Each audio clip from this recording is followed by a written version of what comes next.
ध्रुवला एखादं काम मिळालं असतं, छोटं मोठं काम मिळालं असतं, तर माझ्या काळजावरचा थोडा भार कमी झाला असता. तर या अर्थानं बघशील तर बरंच झालं ना. ध्रुव जातोय ते.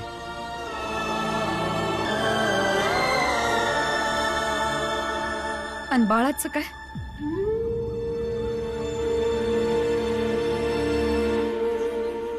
भीमाबाई, माझी कधीच इच्छा नव्हती माझ्या पोरांनी बी तेच कामं करावीत जी आपल्या समाजातली माणसं करत आली, जी आपली जमातीमधली माणसं करत आली.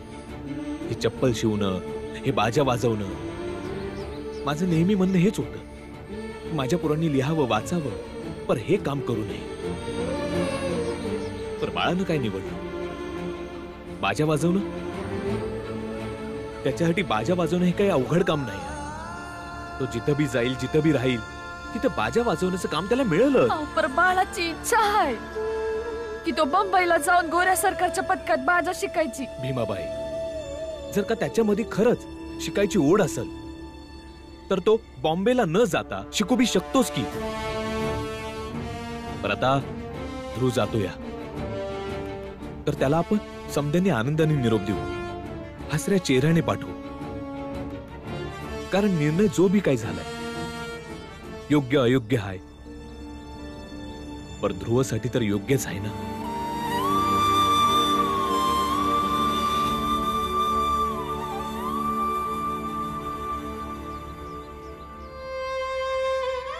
जा बाळा, आनंदी राहा, मन लावून काम कर. हा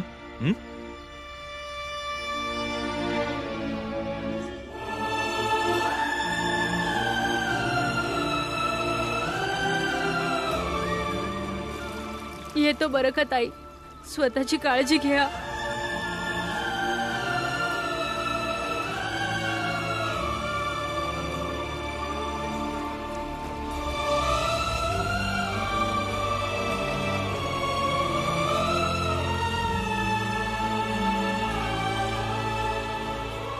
बघितलं का साहेब, तसं माझ्या मुलाला या सगळ्यांनी आपल्या जाळ्यात अडकवलंय. माझ्या मुलालाच माझ्या विरोधात उभं केलंय. साहेब, हात जोडून विनंती आहे, काय बी झालं त्याला इकडे येऊ देऊ नका.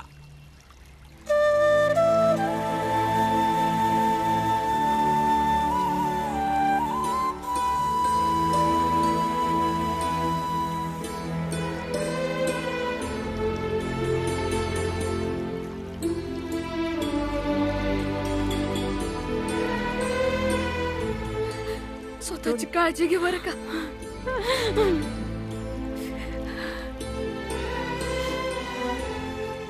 जातोय मित्रा, तू स्वतःची काळजी घ्या.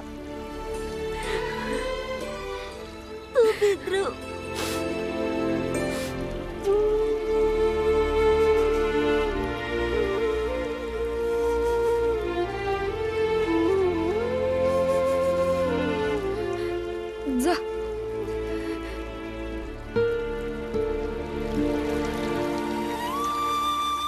तुम्ही सर्वांनी बाळदादाला सांगा की जमलं तर मला माफ कर. आधी माहित असतं की तो इतका नाराज होईल तर मी त्या स्पर्धेत भागच घेतला नसता.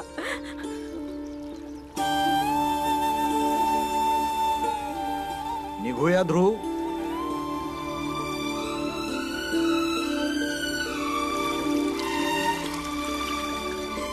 थोडा वेळ मिळेल का? मला माझ्या बाबांशी थोडं बोलायचं होतं.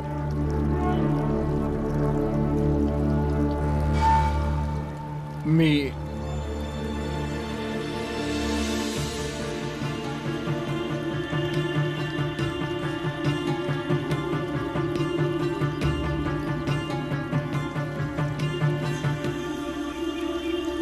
बाबा, आतापर्यंत जे काही झालं ते सगळं विसरून जाऊयात. तुम्ही म्हणाला होता ना, जर का मी ही स्पर्धा जिंकलो तर मी जे मागेल ते तुम्ही मला द्याल. हो, म्हणालो होतो. तर मला तुमच्याकडून फक्त एक वचन हवंय. कोणतं वचन? की आजपासून तुम्ही भीमराव आणि त्याच्या कुटुंबाला परत त्रास नाही देणार.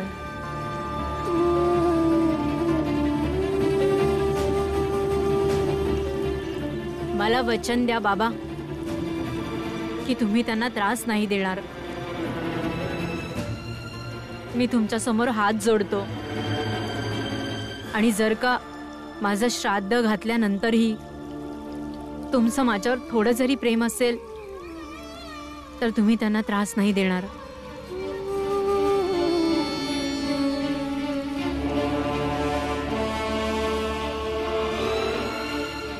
ठीक आहे, नाही देणार त्यांना त्रास.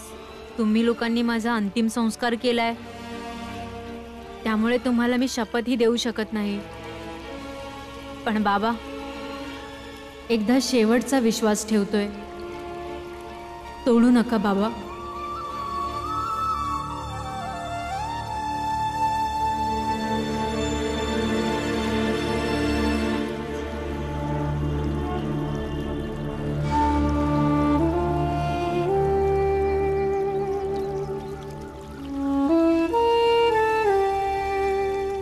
चला.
भीम, लक्षात ठेव की जेव्हा तू जिंकणं आणि हारणं याची परिभाषा बदललीस तेव्हा तुझ्या या गरीब मित्रांनी तुला जेव घातलं होतं.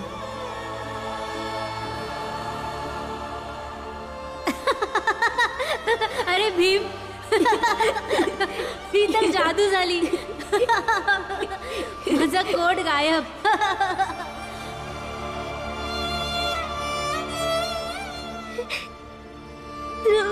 तुझ्यापेक्षा जास्त तर मला तुझी आठवण येईल.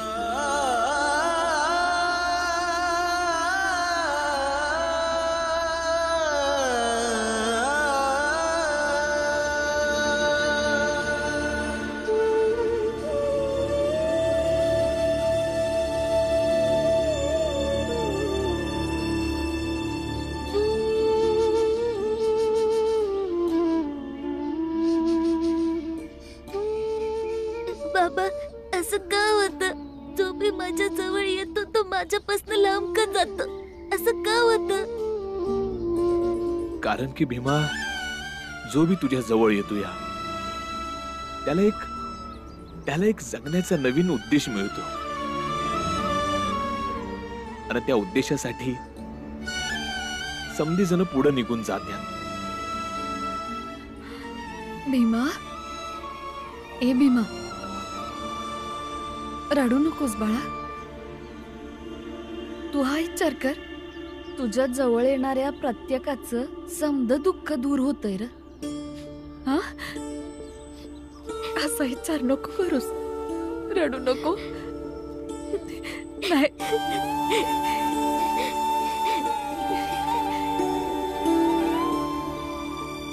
भीम बाळा,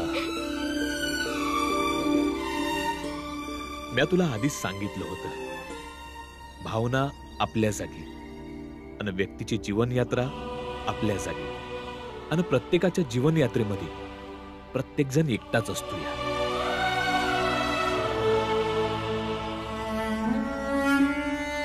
रामजी सकपाळ बाहेर आहे बाबा. अरे माझा मुलगा तुमच्या कचाट्यातून मुक्त झालाय आज. त्याच आनंदात लाडू वाटतोय मी. बाहेर आहे लाडू खायला. अरे ये ये.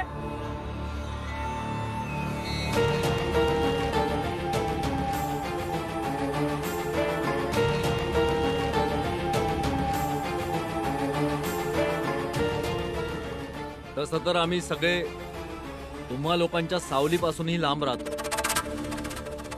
पण आज आनंद या गोष्टीचा आहे की माझा मुलगा ध्रुव तुमच्या त्या नरकासारख्या गलित गात्र आयुष्यातून कायमचा मुक्त झालाय. बस त्यामुळेच मी लाडू वाटतोय. हे घे, तूही खा.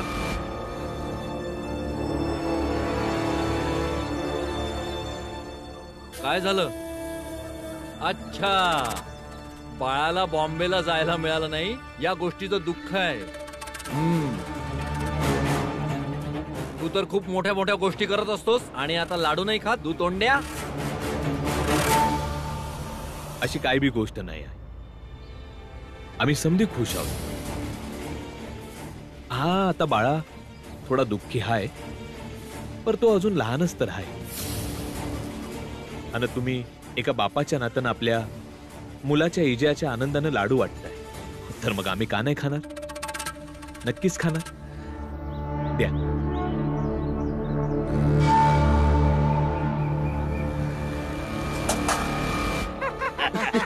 हे उचल.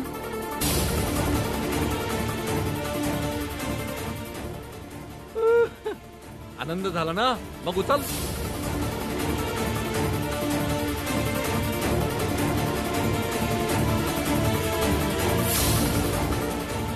अरे शाबास. आता सगळ्यांना वाटून दे.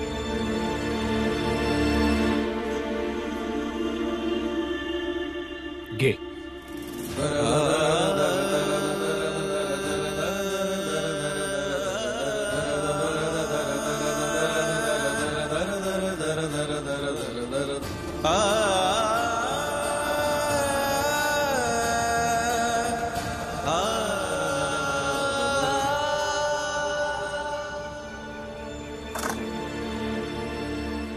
अभिनंदन शेठजी, आम्ही समधी खुश आहोत. तर मग खा खा खा. हो पण ध्रुव जिंकला म्हणून नाही, तर तुझ्या समाजाचा पराभव झाला म्हणून खा. खा खा खा. म्हणजे म्हणजे याचा अर्थ असा भीमराव, तुझा मोठा भाऊ बाळा ध्रुवपेक्षा लाख पटीने खूप चांगला बाजा वाजवतो. आणि ही गोष्ट फक्त आम्हीच नाही, तर इंग्रज अधिकारी पण जाणून होते. मग त्यानंतर झालं असं, आम्ही त्या इंग्रज अधिकाऱ्यांना भेटलो आणि त्यांना समजवलं.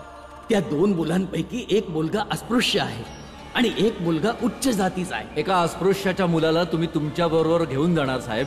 तुमच्यासारख्या मोठ्या लोकांबरोबर तो कसा वागेल, कसा बोलेल? अहो तुमच्या इथं तर मोठं मोठं राजा महाराजा येतात आणि त्यांना जर काही समजलं काय इंग्रज सरकार मध्ये एका अस्पृश्य जातीतला पोरगा बाजा वाजवितोय, तर ते समधी तुमच्या हातचं पाणी बी नाही प्यायची. आणि त्यांना ही गोष्ट लक्षात येताच त्यांनी हे ठरवलं की आम्ही फक्त ध्रुवला घेऊन जाणार.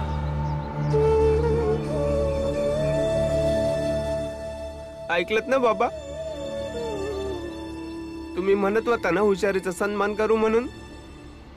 इथे कोणी हुशारीने जिंकलं नाहीये, जातीमुळे जिंकलंय. बराबर बाळा, तू अगदी बरोबर बोलतोयस आणि पुढं बी असंच होणार आहे. अरे सपान बघायसाठी लायकी असली पाहिजे ना, आणि तुमच्या लोकांची लायकी ही तर गल्ली बोळ्यामध्ये फिरून फिरून झुंझुन झुंझुन झुंझुन माझ्या वाजवण्याची आहे, समजलं का?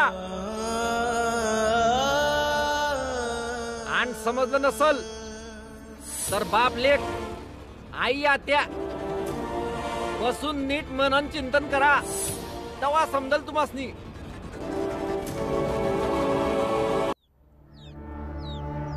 चला निघूया शेठजी. थांबा शेठजी. ध्रुवनं तुम्हासनी काय सांगितलं ते तर मी काय ऐकलं नाही, पण असं वाटतंय की तुम्ही त्याची शेवटची इच्छा बी ऐकली नाही. पण तरी बी शेठजी, तुम्हासनी तुमच्या मुलाच्या आनंदाच्या लय लय शुभेच्छा.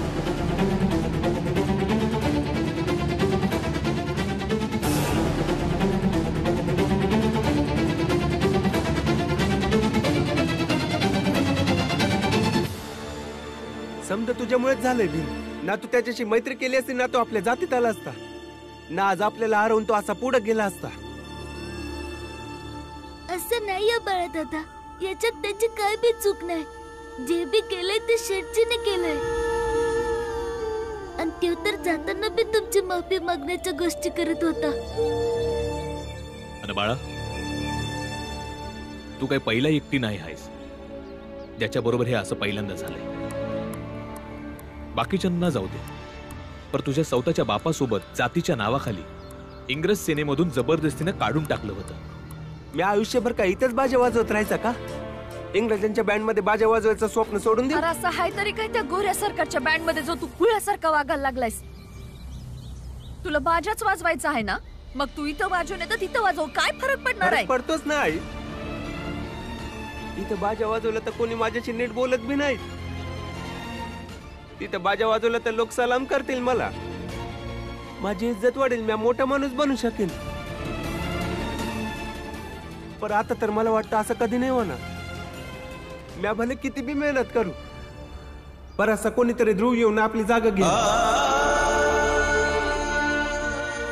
आपला विकास कधीच नाही होणार.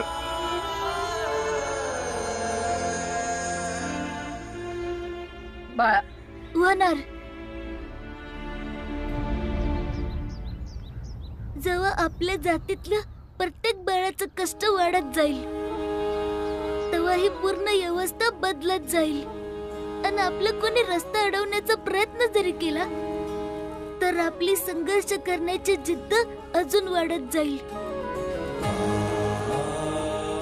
आणि जर गरज लागली तर त्यांच्यापेक्षा वेगळा मार्ग बनवण्याची हिंमत वाढतच जाईल.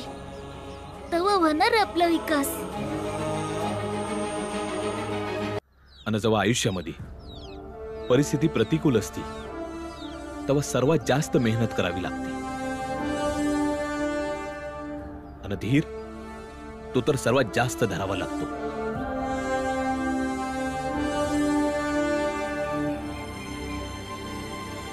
बाळा माझा ऐक, राग सोडून दे आणि तुझ्या भविष्यासाठी अजून जास्त मेहनत कर. बाळा, भाऊ बरोबर बोलतोय. तू मेहनत कर, थोडी आणखी मेहनत कर. काय मेहनत करू? किती मेहनत करू? केली होती ना मी मेहनत. काय झालं? आता तर वाटतं मी आयुष्यभर इथं सातारा मध्येच बाजा वाजवत राहणार. बाळा, बाळाला आपण जो समजवण्याचा प्रयत्न करतो तो ऐकतच नाही.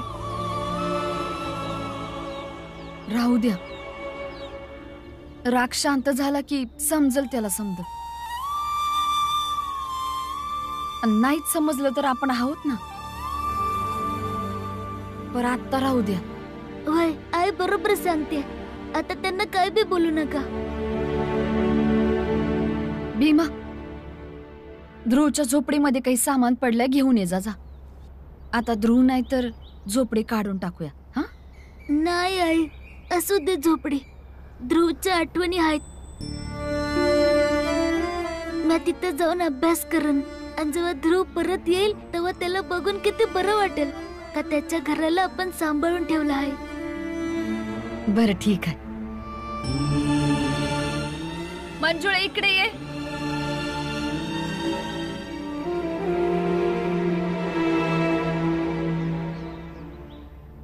कबीर प्रेम ना चखिया चखी ना लिया सा सूने घर का पाहुना ज्यों आया त्यों जा या मैत्रीसाठी मी माझा जीवही देऊ शकतो. ज्यों आया त्यों जा.